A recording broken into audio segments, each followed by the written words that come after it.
तो ये जो मुल्ला मौलाना है, मदरसा से लेके जहाँ कहीं पर भी आप जाओ, इनकी नीयत हर एक बच्ची पे खराब होती है, चाहे वो 4 साल की बच्ची हो, चाहे वो 50 साल की महिला हो। ना दहलीज लांगो ना मेकअप करो, इस्लाम में रहना है तो बच्चे पैदा करो। ये कहानी है हिना की, एक मुस्लिम लड़की हिना की। नमस्कार, मैं राजीव चौधरी। आज सवाल इस बात को लेकर है कि क्या इस्लाम में महिलाओं को पुरुषों के लिए सिर्फ भोग की वस्तु माना जाता है? क्या महिलाओं का काम सिर्फ अपने शोहर के लिए सजना संवरना है? वो अपने शोहर के अलावा किसी गैर मर्द के साथ कहीं आ जा नहीं सकती? पर्दे में रहना उनकी मजबूरी है और मेकअप करना तो बहुत बड़ा गुनाह। ऐसे तमाम सवालों के जवाब देने के लिए हमारे साथ जुड़ चुकी है एक एक्स मुस्लिम हिना, जो अब नर्मदा बन गई है। हिना जी, रंग दे बसंती के इस मंच पर आपका बहुत बहुत स्वागत है। जी, नमस्ते राजीव जी, आपका बहुत-बहुत धन्यवाद। मैं आपकी बहुत आभारी हूँ कि आपने मुझे अपने चैनल पर इनवाइट किया और ये इतना बड़ा मंच मुझे दिया बोलने के लिए। आपका बहुत-बहुत धन्यवाद। भारत माता की जय, जय सनातन। हिना जी, टीवी डिबेट हो या कोई भी सामाजिक मंच, अक्सर हमने देखा है कि इस्लाम से जुड़े मुल्ला मौलाना एक्टिविस्ट ये कहते नजर आते हैं कि इस्लाम महिलाओं को पूरी आज़ादी देता है, हक और हकूक़ देता है। अब आपसे पहला सवाल यही है कि जब इतनी आज़ादी, हक और हकूक़ इस्लाम में थे तो फिर आपने मजहब इस्लाम क्यों त्याग दिया? आपका कॉन्फिडेंस लो हो गया था या फिर आज़ादी हद से अधिक मिल गई थी? जी, जी। राजीव जी, आप ये कह सकते हैं कि आज़ादी कुछ हद से ज़्यादा ही मिल जाती है इस्लाम में, जो मज़हब में महिलाओं को। क्योंकि बचपन से लेके बुढ़ापे तक आज़ादी ही आज़ादी है, अगर आप देखेंगे तो। क्योंकि बचपन में जो मदरसाओं में होता है, वो हम घर पर बोल नहीं सकते हैं, जो कि मेरे भी साथ हुआ था। आपने देखा होगा मेरा इंटरव्यू, मैंने बताया था। तो हमारे पास उतनी भी आज़ादी नहीं होती है, उतनी भी हमारे अंदर हिम्मत नहीं बँधाई जाती है कि हम आके घर पे बोल सकें। वो माहौल ही नहीं मिलता है कि लड़कियाँ अपना मुँह खोल सकें। तो इस तरह से तो बचपन से यही आज़ादी होती है। फिर बड़े होते-होते इतनी आज़ादी होती है कि हमको तंबू में पेंगुइन बन के घूमना पड़ता है और हर जगह पर हमको बोलते हैं ना, एक मुजस्मे जैसे ये बना के घुमाया जाता है तंबू में, काले तंबू में, जहाँ हम अपना चेहरा नहीं दिखा सकते हैं। इतनी आज़ादी होती है कि हम खुशबू वाला परफ्यूम तो छोड़िए, साबुन और शैम्पू भी हम यूज़ नहीं कर सकते हैं। और इतनी आज़ादी होती है कि हम बन-सवर के बाहर नहीं निकल सकते हैं। हम जैसे दूसरी महिलाएँ आम सोसाइटी में रेडी होके बाहर निकलती हैं, वैसे निकलने की हमें आज़ादी नहीं होती। हम नेल पॉलिश नहीं लगा सकते हैं, लिपस्टिक नहीं लगा सकते हैं। और फिर हमें ये ब्लेम किया जाता है कि हमारे अंदर से बास आती है। हमें डेली नहाने नहीं दिया जाता, जुम्मा की जुम्मा नहाने की आज़ादी होती है। वो भी बहुत बड़ी बात है कि जुम्मा के दिन नहाने की आज़ादी होती है। तो सोचिए, ये सारी आज़ादी हमको मिलती है। फिर उसके बाद जब शादी-ब्याह होता है, तो इतनी आज़ादी होती है कि हमें अपने जो मायके वालों के इधर पे अपनी मर्ज़ी से हम जा नहीं सकते। अगर कुछ प्रताड़ना ससुराल में होती है, तो मायके में जब जाते हैं तो मायके से हमको भगा दिया जाता है, दरवाज़े से ही भगा दिया जाता है। जैसे कि मेरे साथ हुआ था। जब मेरा 10 दिन का बच्चा था, मैं बहुत परेशान थी। जब मैं मेरी माँ के घर गई तो मुझे निकाल दिया गया। इतनी आज़ादी होती है महिलाओं को। तो और मैं अभी क्या बताऊँ? और फिर आज़ादी के नाम पे जब यहाँ पर टीवी में वग़ैरह आपने न्यूज़ में देखा होगा, जहाँ-जहाँ पर भी कुछ शाहीन बाग जैसे मामले होते हैं, जहाँ पर मुस्लिम महिलाएँ बुर्का पहन के आके चीखती हैं, चिल्लाती हैं। वो चीखने-चिल्लाने की बाहर आज़ादी होती है, ताकि वो बता सकें कि महिलाएँ भी उनके सपोर्ट में हैं। 3 तलाक का मामला जब आता है, तभी भी महिलाओं को आज़ादी दी जाती है कि आप चीखो, चिल्लाओ, रोड पर जाकर बोलो कि ये हमें चाहिए। हलाला का मामला आता है, तो महिलाओं को आज़ादी दी जाती है कि आप जाके बोलो कि हमको हलाला चाहिए, हमें हलाला पसंद है। तो ये सारी आज़ादी दी जाती है इस मज़हब में। तो आप सोच सकते हैं कि किस तरह की अवस्था में हम रहते हैं। इतनी आज़ादी होती है कि आपको मैं क्या बताऊँ कि अगर हमको अर्धनग्न अवस्था में हमारा शौहर बाहर निकाल देता है, तो हमारे हमारे पास पुलिस स्टेशन जाने की आज़ादी नहीं होती। हम नहीं जा सकते, क्योंकि हम शरिया कानून फ़ॉलो करते हैं, उसके अंतर्गत आते हैं। तो ये सारी आज़ादियाँ आप बता सकते हैं कि ये सारी आज़ादियाँ हमको इस्लाम में दी जाती हैं। एक मिनट हिना जी, अगर आपके शोहर आपके साथ गलत कर रहे थे तो घर में सास, ननद, ससुर, देवर, क्या वो सब भी इसका विरोध या हस्तक्षेप नहीं करते थे? जी नहीं, कोई हस्तक्षेप नहीं करता, बल्कि वो और ज़्यादा एड अप कर लेते हैं। आपको मैं एक किस्सा बताऊँगी। एक बार मैं नहा रही थी अपने ससुराल में। मेरा 14 साल का देवर जो है वो खिड़की से झाँक रहा था। जब मुझे पता चला, मैंने उसको एक थप्पड़ मारा। उसके बाद में मेरा शौहर जो है वहां पर नहीं था, वो दूसरे स्टेट में था। उसको फोन करके बाकायदा बुलाया गया, वो 3 दिन के बाद आया और आते बराबर उसने मेरे मुंह पे थप्पड़े जड़ना शुरू कर दिया। तो उस वक्त जब मैंने उसको बोला कि किस लिए मार रहे हो, तभी उसने मुझे बताया कि तेरे अंदर इतनी हिम्मत हो गई है कि तूने मेरे भाई को थप्पड़ मारा। तो उस वक्त तो जैसा माहौल था, इतना वायलेंट वो हो गया था, तो मैंने उसको उस वक्त नहीं बताया कि क्या मामला था, लेकिन घर में सभी को पता था। और फिर रात के वक्त जब वो मेरे पास में आया, क्योंकि उसको तो अपना हक और हुकूक उसको अपना पूरा करना था, उस वक्त मैंने उसको समझाने की कोशिश की कि तुम्हारे भाई ने जो है इस तरह की हरकत की थी, इसीलिए मैंने उसको थप्पड़ मारा, वो मेरे छोटे भाई की तरह है। इस तरह नहाती हुई भाभी को देखना, भाभी माँ समान होती है। तब उसने मुझे बोला कि तेरे पास ऐसा है ही क्या जो तुझे छुपाना है, अगर देख लिया तो क्या हुआ। इतनी आजादी होती है, आप सोचिए। ये हक और हुकूक और ये इज्जत मिलती है ससुराल में भी। हिना जी, यहाँ एक और सवाल भी है कि आखिर बचपन से लेकर जवानी तक, यानी जब आप छोटी बच्ची थी फिर आपका निकाह हुआ, वहाँ तक आप इस्लाम को कैसे देखती थी, और बाद में फिर बच्चे हुए इसके बाद कैसा एहसास हुआ इस्लाम को देखने का, यानी कि आपका नज़रिया कैसा रहा? जी देखिए, बचपन से लेके जवानी तक, निकाह तक, जिस तरह के माहौल में मैं रही हूँ, तो टू बी वेरी फ्रैंक, जब बचपन में मेरे साथ में जो हादसा हुआ था मदरसा का, तो मैंने मदरसा जाना बंद किया था। अपनी अरबी तालीम जो है वो मैंने अवॉइड करना शुरू किया था। मैं जो बुक्स वगैरह होते थे हिंदी और इंग्लिश में, उसको फॉलो करके अपना नमाज वगैरह पढ़ लेती, दुआ वगैरह उसमें से पढ़ती, कुछ कुछ वजीफे होते वो पढ़ लेती। और अपनी पढ़ाई पे मैं ज्यादा ध्यान देती, जिससे कि मेरे ऊपर प्रेशर नहीं आए कि मैं मदरसा के तालीम के ऊपर ध्यान दूं या फिर मैं मदरसा जाऊं। तो वहां पर मैं बच जाती थी मदरसा की पढ़ाई से। उसके बाद में जब मतलब बड़े होते होते जब शादी वगैरह का टाइम आया, उसके पहले पहले जो मैंने अपने समाज में, अपनी फैमिली में जो कुछ मैंने देखा, मुझे ऐसा लगता था कि ये सारी चीजें नॉर्मल है। जो महिलाओं के साथ में प्रताड़नाएं हो रही हैं, ये सारी चीजें नॉर्मल है, ये ऐसे ही होता आया है, क्योंकि कोई जागरूकता दी नहीं जाती है और हमको अलाउ नहीं किया जाता है कि हम किसी से अपने घर की, अपने दिल की बातें शेयर कर सकें। खास करके जो भी गैर मुस्लिम होगा उनसे तो बात कर ही नहीं सकते। अगर कोई मुस्लिम फ्रेंड से बात कर लो तो वो फ्रेंड घर तक बोलेगा, घर से फिर हमारे घर तक बात आएगी। तो वो सब की वजह से कोई शेयर ही नहीं करता है। तो इसमें आजादी के नाम पे और क्या मुझे नहीं समझ में आता, ये जो मौलाना बोलते रहते हैं डिबेट्स में वगैरह कि हमने बहुत आजादी दे रखी है, कहाँ कौन से एंगल से आजादी दे रखी है, ये उनको पकड़ के पूछना चाहिए। और अब मीडिया इतना उजागर हो चुका है कि लोग पूछने भी लगे हैं और इनके पास जवाब नहीं होते, और जब जवाब नहीं होते ये चिल्लाने लग जाते हैं। तो इस तरह से मतलब मुझे ये अंतर नहीं पता था कि आजादी की जिंदगी किसे कहते हैं, और गैर मुस्लिम लोगों के पास में क्या क्या मीन्स राइट्स है, उनके क्या क्या उनके पास में फैसिलिटीज हैं जो कि हमारे पास नहीं है। क्योंकि उस वक्त तक हम उसी दायरे में रहते हैं, दरे दुबके सह में। मेरे अंदर तो जब भी मेरे अंदर जागरूकता तब आई जब मैं बाहर निकल के काम करने लगी। जब मैं देखने लगी कि लोग दुनिया में कैसे आजादी से जीते हैं, किस तरह से अपना जो जीवन जीते हैं, किस तरह से उनके फैमिली में उनको इज्जत मिलती है, बाहर उनको इज्जत मिलती है। जो सनातनी और गैर मुसलमान महिलाएं हैं हमारी सोसाइटी में, उनके पास में क्या क्या हक है, अगर उनके साथ में कुछ गलत होता है तो वो क्या क्या उनके पास में कायदे कानून है, जो इंडियन लॉ है वो उनको किस तरह से सपोर्ट करता है। और हमारे पास में जो शरिया कानून है उसके अंतर्गत हमको रहना होता है, और वो वाला जो लॉ, इंडियन लॉ है, उसका हमको कोई फायदा नहीं मिलता, ना ही लेने दिया जाता है। क्यों? क्योंकि हम मुसलमान हैं, इस्लामिक कल्चर हमको फॉलो करना है और शरिया फॉलो करना है।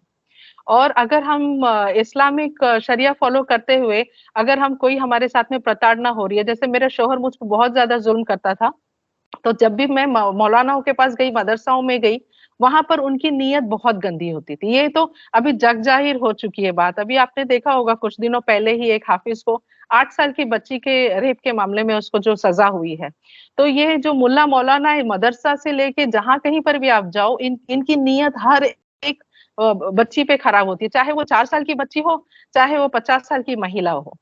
तो यहाँ पर ये सारी चीजें देखते देखते जब मैं काम करने लगी, और मुझे ये पता चला कि ये मैं भी काम कर रही हूँ, सामने वाली जो सनातनी बेटी है वो भी काम कर रही है, उसके पास जितनी आजादी है वो आजादी मेरे पास नहीं है। मेरे पास इतनी भी आजादी नहीं थी कि मैं अपने नाम पर बैंक अकाउंट रख सकूं। वो तो मजबूरी थी कि कंपनी जो है मेरे ही नाम पे सैलरी देती, इसीलिए मेरा अकाउंट खुला था और उसका सारा एक्सेस मेरे शोहर के पास था, ये कहते हुए कि तुम पैसे रख के क्या करोगी, आवारा हो जाओगी। तो इस तरह का जो जीवन है ये रोजमर्रा की जिंदगी में हर एक मुस्लिम महिला को फॉलो करना पड़ता है और जीना पड़ता है, झेलना पड़ता है, चाहे वो पढ़ी लिखी हो, अनपढ़ हो या वो करोड़ों रुपए कमा ले। उसकी वही अवस्था होगी जैसे कि एक पैर की जूती की भी इज्जत होती है। घर में हम जो एक कुत्ता पालते हैं उसकी भी इज्जत होती है, लेकिन मुस्लिम फैमिली में महिलाओं की कोई इज्जत नहीं होती है। भले वो जितना ही टीवी में आके ये चिल्ला लें कि हम बहुत रिस्पेक्ट देते हैं, ये कोई रिस्पेक्ट नहीं देते हैं।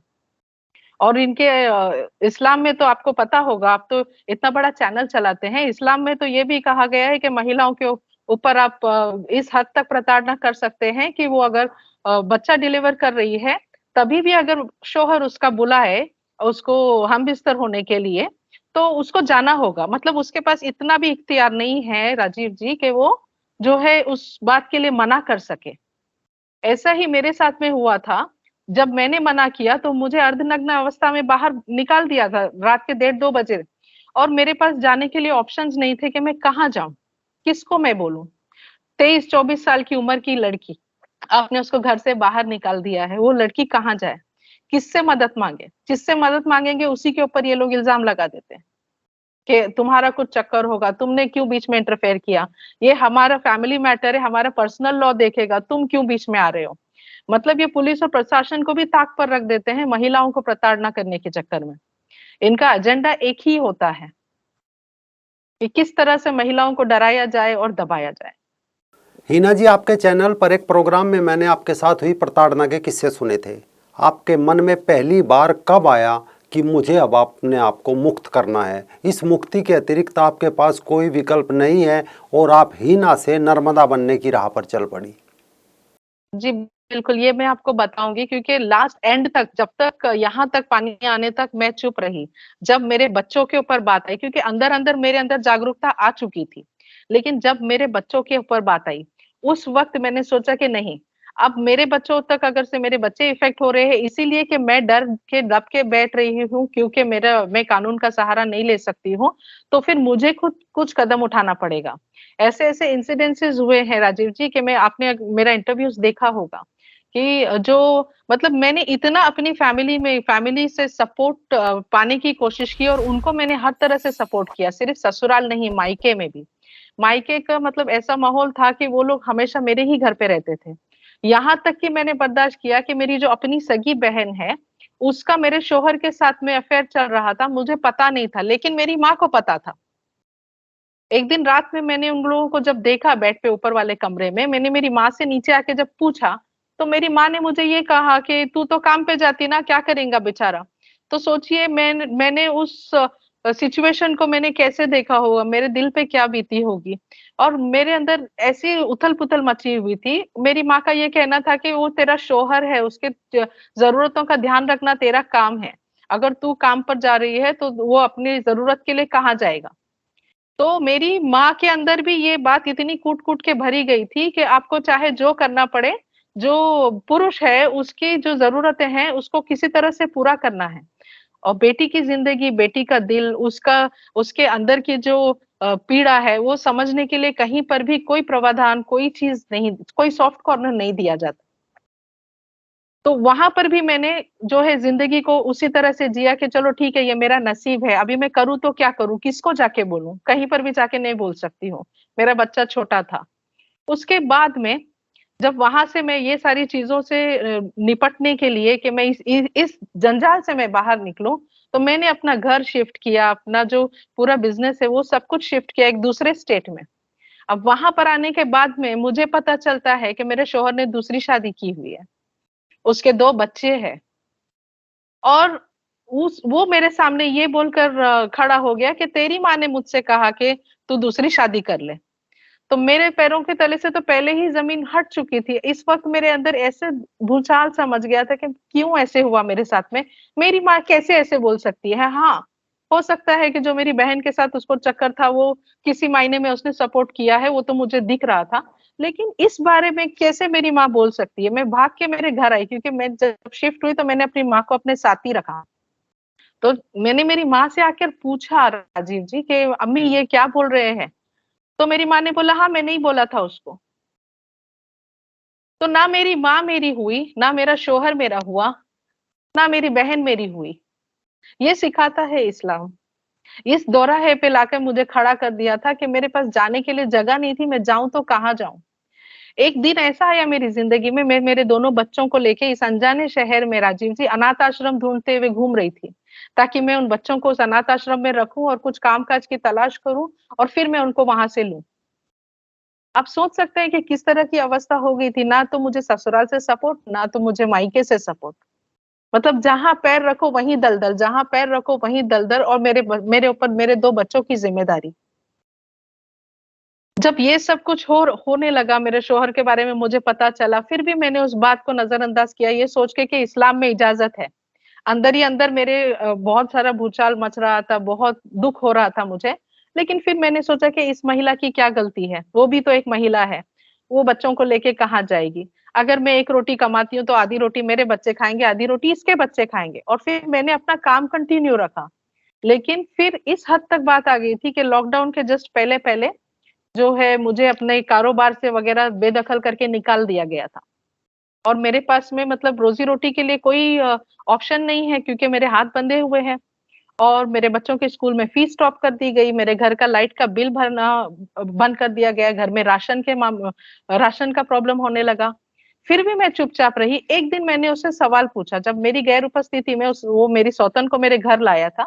मैंने उससे सवाल पूछ लिया। तो वो सवाल पूछना था उसका, मुझ पर एक चीज उठाकर उसने फेंका। इनकी तो पत्थरबाजी की आदत होती है, बात बात पे हाथ उठाना। ये तो रोजमर्रा की बात थी, लेकिन उसने कुछ उस दिन इतनी भारी चीज से मेरे ऊपर वार किया था कि यहाँ मेरा सर फट गया था। ये जस्ट लॉकडाउन के एक दिन या 2 दिन पुरानी बात है, जब फर्स्ट लॉकडाउन स्टार्ट हुआ। अब जब सर फट गया और खून बहने लगा, तो ये दरवाजा भी नहीं खोलने दे रहा है, बाहर भी नहीं जाने दे रहा है। दोनों मेरे बच्चे रो रहे हैं कि मम्मी को कुछ हो जाएगा। सारा खून घर में इधर उधर बिखर रहा है। फिर किसी तरह से मेरे बच्चों ने दूसरे कमरे की खिड़की से नीचे जो लोग जा रहे थे उनको आवाज दिया, फिर पब्लिक आई, वॉचमैन आया, और फिर पुलिस की धमकी दी, तब जाके इसने दरवाजा खोला। और फिर मैं हॉस्पिटल गई। उस दिन जब मैं हॉस्पिटल से वापस घर पर आई, पट्टी वगैरह बांध के, तो डॉक्टर ने बोला था कि इनको जो है एडमिट करना है, लेकिन इसको ये डर लगा हुआ था कि कहीं पुलिस केस ना करवा दे। तो ये मुझे घर पर लेके आ गया। उस दिन मैंने उसको, जब वो नीचे मेरे मुझे छोड़ने मतलब मेरे साथ आया, तो मैंने उसको घर के अंदर आने नहीं दिया। मैंने उसको बोला कि ये मैं अपने बच्चों को खुद देख लूंगी, आधी रोटी कमाऊंगी, उसी में से हम तीनों खा लेंगे, तुम अपनी जिंदगी, अपनी दूसरी बीवी बच्चे सबको देख लो। उस दिन से लेके उसके बाद तक मैंने उसको अपनी जिंदगी में कभी भी एंट्री नहीं दी। तो इसने हाँ तो बोला, लेकिन जब मैंने काम उठा लिया, उसके बाद इसने फटाक से मुझे वहां से मार के भगाने की कोशिश की। उसने मुझे इतना मारा कि जो पार्किंग का एरिया था बाहर, जहां कारीगरों के साइकिल्स लगते थे, वहां पर ये मेरे सीने पर चढ़ कर बैठ गया। मेरे रिब्स पे इसके घुटने थे और ये मेरा गला दबाने लगा। और उस वक्त मेरे दिमाग में एक ही बात आई कि मेरे बच्चों का क्या होगा। उस वक्त मैंने महादेव जी को याद किया, और मैंने अपने आप के अंदर से हिम्मत जुटाई, और महादेव जी का अंदर से नाम मैंने जोर से लिया, और मैंने इसको पीछे धक्का मारा, और मैं भाग के किसी के घर में जाके छुप गई। और वहां से फिर मैंने जो है बाहर निकलने का रास्ता बनाया, पुलिस स्टेशन में कांटेक्ट किया, मेरे बच्चों को कांटेक्ट किया, और फिर वहां से मैं निकली। निकलने के बाद फिर 1-2 दिन मैं उठ नहीं पाई थी बिस्तर से, बिकॉज यहाँ पर इतना ज्यादा लगा था, और ये जो मुझे रिब्स पे चोट आई थी। उसके बाद जब मैं पुलिस स्टेशन गई उस एरिया में, तो उन्होंने वहां से मुझे भगा दिया। जिस दिन ये सब प्रॉब्लम्स हुआ था, उस दिन तो पुलिस आई थी, और उन्होंने मेरे को बहुत मीठी मीठी बातें की थी कि मैडम आप अभी अपने घर जाइए, आप जो है कल परसों आके आप जो है कंप्लेन कीजिए, हम आपका साथ देंगे। मैंने बोला ठीक है, सारे डॉक्यूमेंट्स वगैरह लेके मैं पहुंच गई। तब तक ये बंदा उसको पैसे खिला चुका था, क्योंकि वो सारा, और वो लोग नहीं बीच में आ रहे थे, क्योंकि ये आपका फैमिली का मैटर है, आपको पंचायत में जाना होगा, और आपको जो है मुल्ला मौलानाओं से आपका जो फैसला करवाना होगा। ये कह के उन्होंने मुझे भगा दिया, जबकि वो मेरी मदद कर सकते थे। लेकिन वहां पर एक ये ऑप्शन आ गया उनके पास कि ये आपका जो है ना, मुस्लिम लोगों का मैटर पुलिस स्टेशन में नहीं सुलझता है, आप जो है आपके गांव की पंचायत में जाइए, और आपका जो मौलाना है उनसे आप बात करिए, तो वो आपको सॉल्यूशन दे देंगे। अब मैं पुलिस स्टेशन के सामने खड़े खड़े रोने लगी कि मैं अभी जाऊं तो कहाँ जाऊं, क्योंकि मैं पंचायत के पास जाऊंगी, मुल्ला मौलानाओं के पास, मदरसाओं में जाऊंगी, तो वो लोग सबसे पहली बात तो मुझे अब्यूज करने की कोशिश करेंगे, मेरे सर पे पीठ पे हाथ घुमाते घुमाते उनके हाथ बहुत जगह पे चले जाएंगे। तो मैं फिर वहां वो वाला ऑप्शन मैंने छोड़ दिया, और फिर मैं रोते रोते वापस आई। तो किसी जान पहचान वाले ने मुझे मेरे एरिया के पुलिस ऑफिसर से मिलवाया, जो कि हाई लेवल पे थे, मैं नाम नहीं ले पाऊंगी उनका। तो उन्होंने जो है मेरी इतनी सहायता की कि बहन आप फिक्र मत करो, हम हैं आपके साथ। तब जाके जो है मेरे अंदर हिम्मत आई, और फिर मैंने उससे खुला लिया। और बात आई खुला लेने की, तो जो इंडियन लॉ है राजीव जी, यहाँ पर एक महिला को डिवोर्स के लिए अप्लाई करने का और डिवोर्स लेने का पूरा अधिकार है, शरिया लॉ में नहीं है। और मैं इससे तलाक मांगती रही, ये मुझे देने के लिए रेडी नहीं था कि मैं नहीं दूंगा। फिर एक खुला का एक ऑप्शन आया, तो मैंने बोला चलिए हम खुला ही ले लेते, क्योंकि जहां जहां पर जिस सिचुएशन में मैं थी, अगर मैं इससे अलग नहीं होती ना, तो आज तक मैं उसी के दलदल में फंसी रहती और वही प्रताड़नाएं मैं झेलती रहती और मेरे बच्चे भी जिहादी बन गए होते। तो मैं वहां से मतलब खुला लेने लेने के टाइम पर जब साइन की जरूरत पड़ती है, तो गैर मुस्लिमों को ये काफिर कहते हैं, आपको पता होगा। तो वहां पर जो काजी है उसने बोलने लगा कि काफिरों की साइन नहीं चलेगी गवाह केस में। अब जब गवाह मैं ढूंढ रही हूँ, तो कोई मुसलमान साइन करने के लिए तैयार नहीं है कि ये नहीं, ये हमको गुनाह मिलेगा, हमको जो दोजक में जलाया जाएगा, हम साइन नहीं कर सकते। अरे एक महिला जीते जी दोजक में जल रही है, आप उसको बाहर निकालने के लिए आप एक साइन नहीं कर सकते हो? ये कैसी मानसिकता है राजीव जी इनके समाज में? वक्त आएगा जब मैं ये भी रिवील करूंगी, क्योंकि कुछ कारण है जिसकी वजह से मैं हर बात रिवील नहीं कर पा रही हूँ। लेकिन एक वक्त आएगा जब मैं ये सारी बातें भी बताऊंगी कि क्या क्या मैंने परेशानियां झेली है। तो एक वक्त बहुत परेशान थी मैं पांचों वक्त की नमाज पढ़ रही हूँ, उसके साथ साथ और भी दो होती है, तहज्जुद की नमाज होती है, इशराक की नमाज होती है, वो भी मैं पढ़ रही हूँ। नमाज तौबा भी पढ़ रही हूँ कि मेरे से कोई गुनाह तो नहीं हो गया कि मैं इतनी परेशानी में हूँ। फिर मैं वजीफे भी कर रही हूँ रात के 3-3 बजे उठ के, सुबह के, मतलब मेरे को चौबीसों घंटे मेरे दिमाग में यही चल रहा है कि मेरा अल्लाह मेरे से नाराज है, कुछ मेरे से ही गुनाह हो गया है, इसीलिए मेरी फैमिली में परेशानी चल रही है, इसीलिए मेरे ऊपर ये परेशानी चल रही है। लेकिन मुझे कोई मतलब रास्ता नहीं नजर आ रहा था कि मैं इससे कैसे मैं बाहर निकलूं। तो एक दिन रात में मैं बस जो कहते हैं ना, वजीफा करते करते मुझे आंख लगने जा रही थी, उसी टाइम पे मैंने ये कहा कि हे ईश्वर मेरी मदद करो। उस वक्त मैंने अल्लाह का नाम नहीं लिया, मेरे मुंह से ईश्वर का नाम निकल गया। आप यकीन मानो या नहीं मानो, उस दिन मैंने महादेव जी के दर्शन किए अपने सपने में। उस वक्त मुझे ये नॉलेज नहीं था कि ये जो शख्सियत मुझे सपने में दिखाई दे रही है, वो महादेव जी है, ये मुझे नॉलेज नहीं था। फिर उस दिन मैं जो है एक पासी में एक मंदिर था गणेश जी का, वहां पर मैं गई, बुर्खा पहन के ही गई। तो मैंने उनसे, जो गुरुजी थे, उनसे मैंने कहा, रुद्राक्ष की माला देखा, डमरू देखा, उनका त्रिशूल देखा, ये सब मैंने उनको डिस्क्राइब किया। तो उन्होंने कहा कि बेटी, जो हिंदुस्तान में जो लोग रहते हैं ना, तो ये लोग जो है पैदाइशी चाहे मुसलमान हो, लेकिन जो इनके पूर्वज है ना, वो हिंदू थे पहले, ये कोई माने या नहीं माने। तो आप जो है, हो सकता है पिछले जन्म में आप सनातनी होगी, या तो आपके जो पूर्वज जो है वो सनातनी है, इसीलिए आपको जो है आपका आपके आराध्य आपके सपने में आए हैं, इसीलिए उन्होंने आपको दर्शन दिए हैं। क्या आप परेशान हो? उसने मुझसे पूछा, मैंने कहा हाँ मैं तो परेशान बहुत हूँ। तो उन्होंने मुझे ये नहीं कहा कि आप फिर हिंदू बन जाओ, ये ऐसे ऐसे कुछ नहीं बोला। उन्होंने बस मुझे जितना नॉलेज देना था, जो मैंने पूछा था, वो मुझे बता दिया। और उसके बाद में मैं घर आ गई, और फिर मैं सोचने लगी, क्योंकि फिर तब तक यूट्यूब वगैरह सब आ चुका था, तो उस पर मैंने थोड़ा बहुत रिसर्च किया। फिर मैंने रुद्राक्ष मंगवाया, उसको दूसरे मोतियों में मिलाकर मैंने धारण करना शुरू किया। वहां से जो है ना, एक जागरूकता की लहर सी मेरे अंदर आ गई, हर चीज में मेरे अंदर एक एक हिम्मत आती गई। जो जो चीजें मेरे लिए मेरे अगेंस्ट जा रही थी, मेरे इस्लाम फॉलो करने की वजह से, इस्लामिक फैमिली में रहने की वजह से, उनके खिलाफ लड़ने की मेरे अंदर शक्ति आ गई। इतनी शक्ति आ गई कि धीरे धीरे मैंने अपनी माँ का त्याग दिया, अपनी बहनों का त्याग दिया, अपने शोहर को त्याग दिया। और मेरे अंदर इतनी हिम्मत आई कि मैं दोनों बच्चों को लेके इन जिहादियों के बीच में, इस मिनी पाकिस्तान में मैं रह रही हूँ आज। हिना जी कहते हैं दुनिया के सबसे बड़े रिग्रेट में एक रिग्रेट होता है तलाक। क्या आपको भी ये रिग्रेट है, या आप पहले से बेहतर फील कर रही है सनातन धर्म की स्वतंत्रता को भी और अपने जीवन को भी? जी, रिग्रेट मुझे है। वो रिग्रेट क्यों है, ये आपके लिए जानना बहुत ज्यादा जरूरी है। मुझे ये तलाक का खुला लेने का रिग्रेट इसीलिए है कि मैंने इतनी देरी क्यों लगाई, मैंने इतना लेट, इतने वक्त तक मैं क्यों रुकी, मैंने उस वक्त क्यों नहीं तलाक लिया या खुला के लिए कहा, जब मैं मेरे ऊपर पहली बार इसने हाथ उठाया था। तब क्यों नहीं कहा जब मेरे बच्चों का मेरी मर्ज़ी के खिलाफ खतना करवाया जा रहा था। एक मेरा बच्चा 40 दिन का था तब उसका खतना हुआ था, एक बच्चा मेरा 19 दिन का था। तब मैंने क्यों नहीं आवाज़ उठाई, तब मैंने मेरे बच्चों को प्रोटेक्ट क्यों नहीं किया? अगर उस वक़्त मैं हिम्मत दिखाती, तो आज मेरे मेरे बच्चों को उस वक़्त जो दर्द का सामना करना पड़ा है, वो नहीं करना पड़ता। ये सारी चीज़ों का रिग्रेट है और जो मेरी ज़िंदगी बर्बाद हुई है, मेरे जो बोलते हैं ना golden time of the life वो जो मेरा खराब हुआ है, उसका मुझे रिग्रेट है कि शायद कुछ और होती मेरी ज़िंदगी। मेरे बच्चों को मैं और अच्छी परवरिश दे पाती। वैसे मैंने बच्चों को अपनी सनातनी परवरिश ही दी है, किंतु अगर मैंने पहले ये फैसला लिया होता तो ज़िंदगी कुछ और होती और आज़ादी से जी सकते मेरे बच्चे, ज़्यादा आज़ादी से जी पाते। यही सारी सोच लेके मेरे अंदर रिग्रेट होता है। हिना जी, रंग दे बसंती के दर्शकों को अपना कीमती समय देने के लिए आपका बहुत बहुत आभार। आशा है आपका एक्स मुस्लिम हिना चैनल तेज़ी से आगे बढ़े।